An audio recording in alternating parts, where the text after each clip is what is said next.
Okay. So, Okay, good morning, everyone. I'm so happy to have Mel Rosenberg together with us.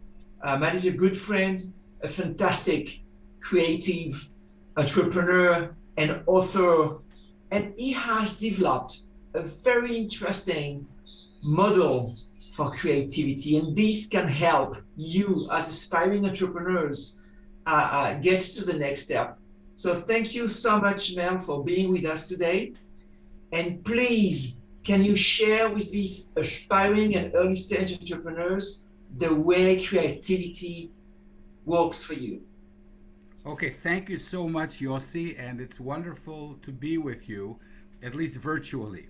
As you can see, I am a pretty old guy, and in my career, I've been a scientist, an inventor, an educator, a writer, and I have invented a two-phase mouthwash that you can see here, which kind of made me a little bit well known. It's a mouthwash that you shake. And if you were to ask me, how do you invent things like that? Well, it's never straightforward. I guess that's my answer. And why isn't it straightforward? I'll explain in a minute. So let's talk about creativity for a moment. When we talk about creativity, there's over 100 different kinds. It's very difficult to define creativity, and there's even one definition of creativity, which is that which we cannot define in the human thinking. That's creativity. Does creativity have to lead to a product? Not in my opinion. It could be just a wonderful idea, a joke, a story. So I don't want to talk about creativity today. I want to talk about creative people. And on your way, in your quest to become more creative and more innovative, which is what it's all about. If I were to ask you, what are the adjectives that describe a creative person? What would you say? You would say that creative people perhaps are curious, they ask a lot of questions, they're observant, they notice details, they don't take no for an answer, they have some chutzpah. Their thinking is not exactly in frameworks, they have flexible frameworks, and they don't mind falling down and getting up again. They don't mind appearing to be silly or ridiculous. So when you think about it, when we talk about creativity and who are creative people, we have just described a 4 or 5 year old kid, a child. Because children have all of these creative adjectives. They are curious, observant, they have flexible boundaries, they don't mind falling down and getting up, they don't mind making mistakes, they don't mind appearing ridiculous, and they certainly ask a lot of questions. They certainly ask a lot of questions. See? They like making mistakes. And then, of course, as adults, starting from the age of 5 or 6, we go to grade 1, and then we learn that mistakes are a very bad thing, and it's not about asking questions, which is what inventors do, but it's about getting the right answer. Well, I think that creativity is actually about getting the right mistake, making the right mistakes. Why is that? What's a right mistake? Well, this mouthwash with two phases, people told me at the beginning it was a mistake to work on it because people are not going to buy a mouthwash and start shaking it, are they? But it turned into the right mistake. It took several decades, but today it's manufactured in England, and a company that you might have heard of called Colgate also manufactures it.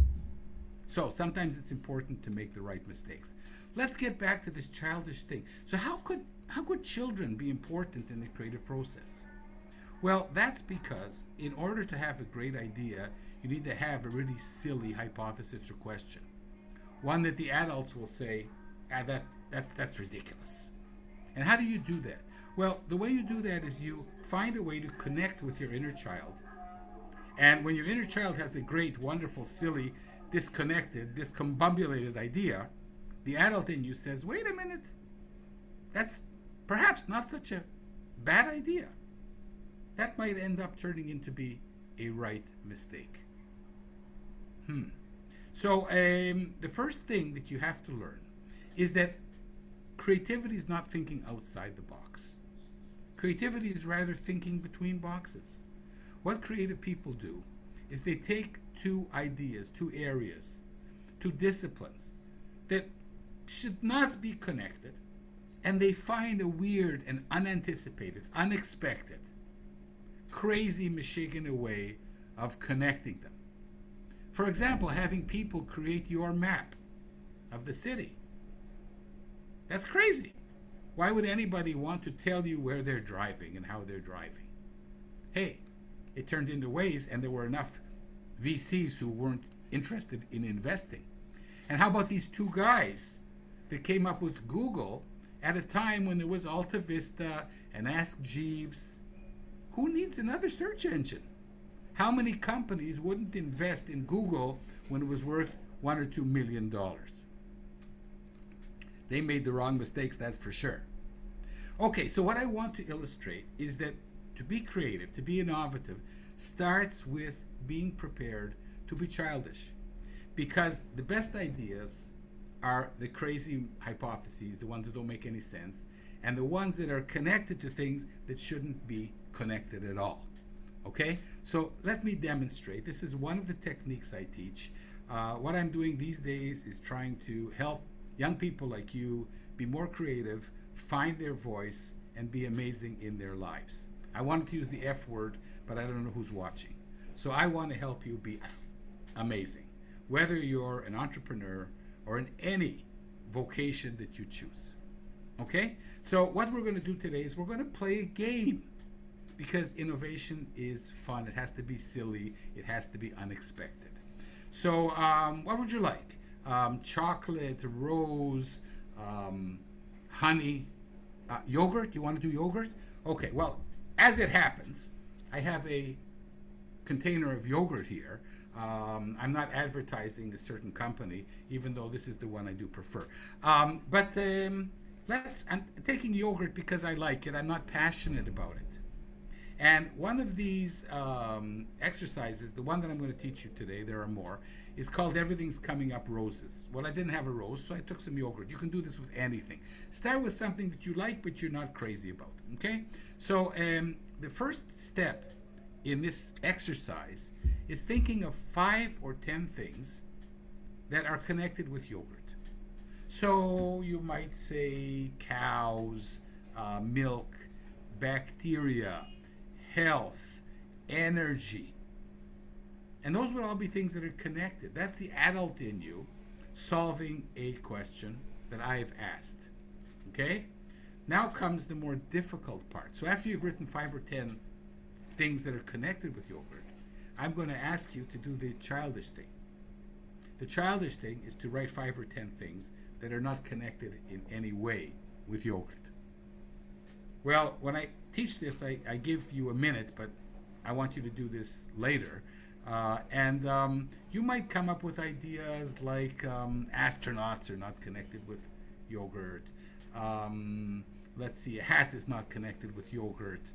Let's look at these two examples. Well, of course, astronauts are connected with yogurt because they have to eat. Drying yogurt is a very, very important technology, not only for astronauts. So they are connected. And astronauts fly to the moon, don't they? And the moon is made of yellow cheese, and cheese is connected to yogurt. So let's have some more fun. Hats. You say hats are not connected to yogurt. Well, of course they are. Because if you don't have a bowl, you can always pour your yogurt into the hat and eat your yogurt. So here I have already come up with an invention. And trust me, folks, I did not have this idea a minute ago. And this is a hat that turns into a bowl. So actually, most ideas come from connecting the disconnected, from finding novel ways of doing things that need a kid and an adult. I mean, how now we need to bring the adult in. How are we going to create the hat so that it breathes on the one hand, and on the other hand, it allows you to turn it over and use it to eat things? Well, this requires technology, and for that you need the adult mind. So you can go on, and I urge you to go on and try and find something that is not connected with yogurt, because there is no such thing. And if you write yogurt and anything in Google, you'll find lots of connections. So these connections, these unanticipated, in this case, in my case, of the mouthwash, it was actually oral pollution and oil pollution. And being able to take these two separate fields and connecting them was what got the mouthwash going. I'm not going to talk to you more about that invention today. Now that I've had fun with yogurt, let's take something that I'm really passionate about. Because if you want to develop as an entrepreneur, you may end up spending 8 or 9 or 20 or 30 years with your idea. Okay? The guys at Google are still there. Mark Zuckerberg, for better or for worse, is still running Facebook. The guy's pretty rich. I'm guessing he could buy a sandwich wherever he wants, even an expensive one. He's still running Facebook, isn't he? So even if you're one of the 0.1% of startups that become really successful, you're going to be sticking with this for many, many years.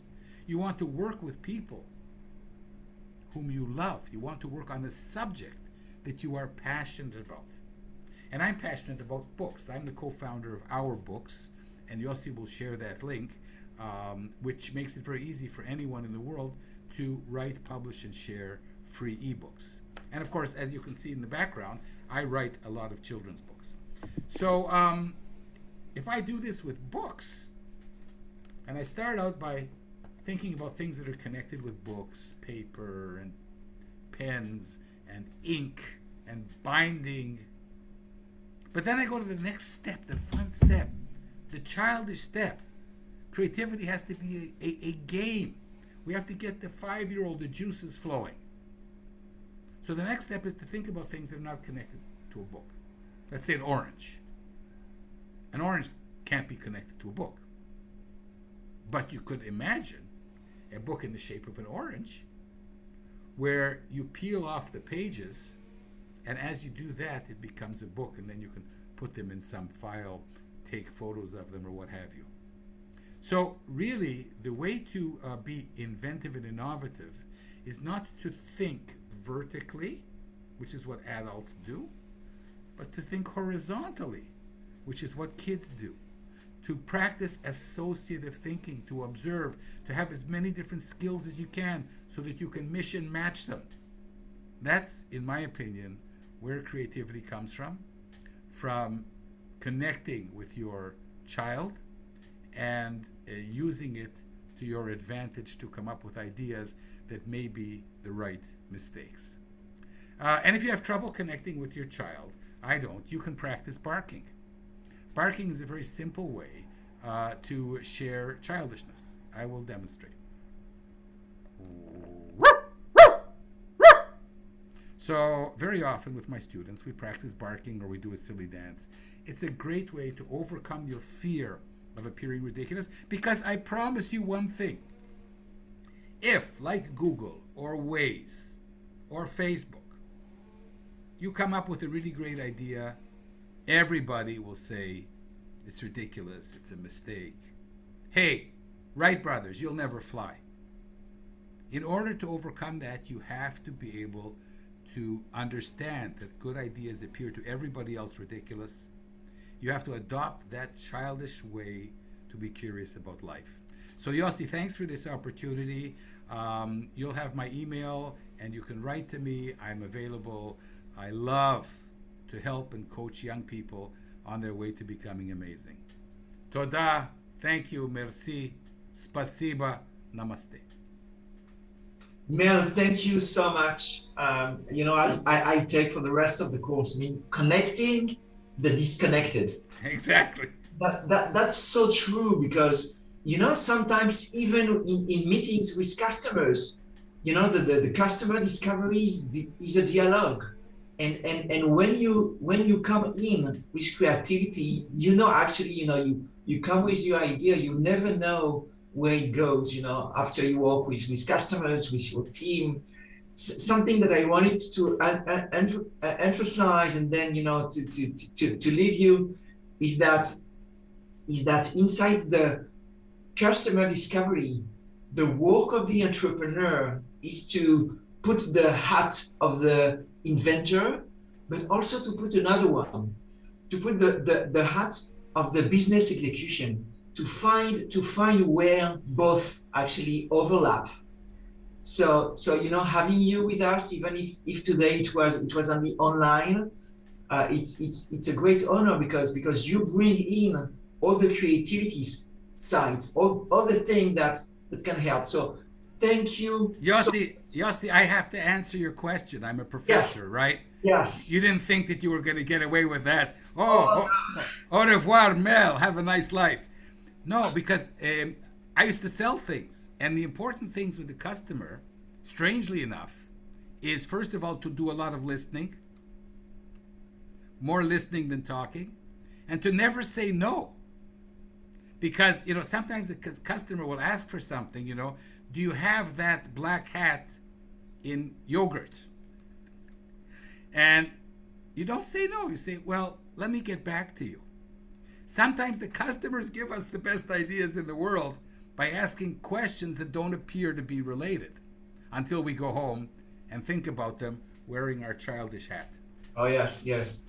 Thank you so much. I mean, you know what you say is just connecting me to asking the customer, if I would do that, do you want to buy it?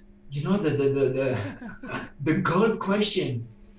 And then going back to them, etc., etc. Mel Rosenberg, it was an honor. Thank you so much and have a fantastic day. Thank you, Yossi, and keep doing these wonderful things.